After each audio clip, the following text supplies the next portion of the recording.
Leto Atreides is arguably the most interesting character in Dune. Unlike his father, he has much more of a defined personal morality, a plan for the universe, a grand goal, a strategy, if you will. What makes him really interesting to me is that he is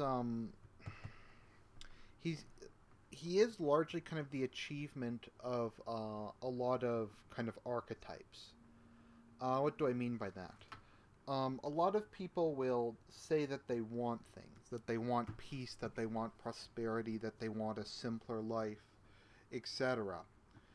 And Leto Atreides II is essentially a symbol of being careful what you wish for, because you might just get it.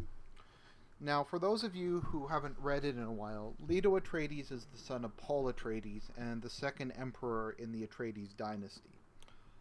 Depending on how you count Alia's reign, whether or not she counts as an empress. But anyways, prior to becoming emperor, he merges with a sand-trout and eventually becomes a sandworm, granting himself immortality and immunity to most forms of weaponry. Under his regime, um, the universe is brought at long last to peace. Space travel between the various worlds is dramatically reduced.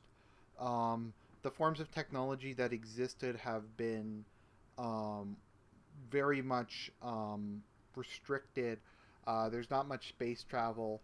Most of the worlds in the universe are just very isolated. Leto has set up the Empire so no one goes hungry.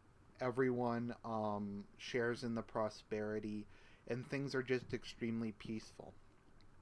He brings about thousands of years of an empire, of a galaxy without change, without technological advancement, without any kind of political realignment. Things just kind of continue along and along in a very static sense. In a sense, Leto has achieved utopia. He's created the realm of perfect order and stability that all monarchs aspire to. And yet the universe is fundamentally angry about it. He even goes as far as to create the Fish Speakers, which is an all-female elite cadre that deals with policing and peacekeeping duties that are specifically non-corrupt and non-brutal. So even the way that he controls the universe is benevolent. He's very brutal at cracking down on threats to stability, but by and large, by the time of God Emperor of Dune, most forces against him have been taken down or suppressed. So Leto Atreides has succeeded in bringing an end to the conflict of the Imperium, bringing an end to the conflict in a galaxy that's more or less continually been at war since the time of the Titans, like 20,000 years before the events of God Emperor. But people hate it because that goes against how we think, particularly how Westerners think. We don't want peace fundamentally. We say we want peace, but we don't. What we want is what's better. We have the infinity will.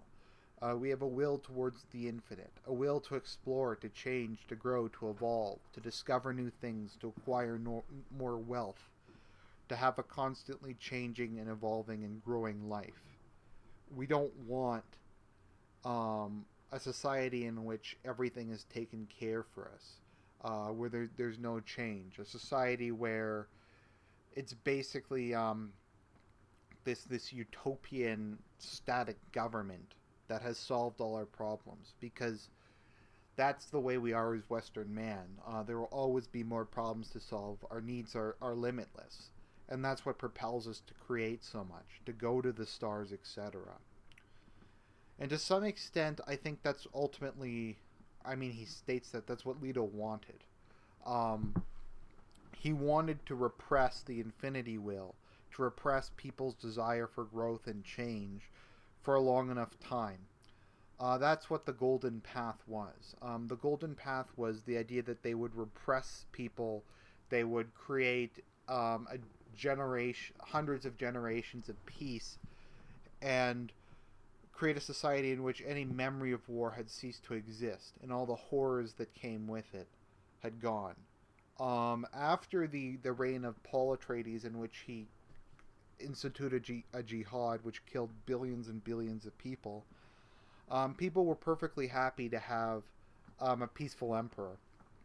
But over the centuries and indeed the millennia, people continued to get more and more irritated, and they chafed under the peace. I think Leto knew he would eventually be killed, and he more or less welcomes his death when it happens in the book. Because what the Golden Path was is to create this environment of peace, to repress people, and then to die, unleashing all that subdued creative spirit, which resulted in the scattering.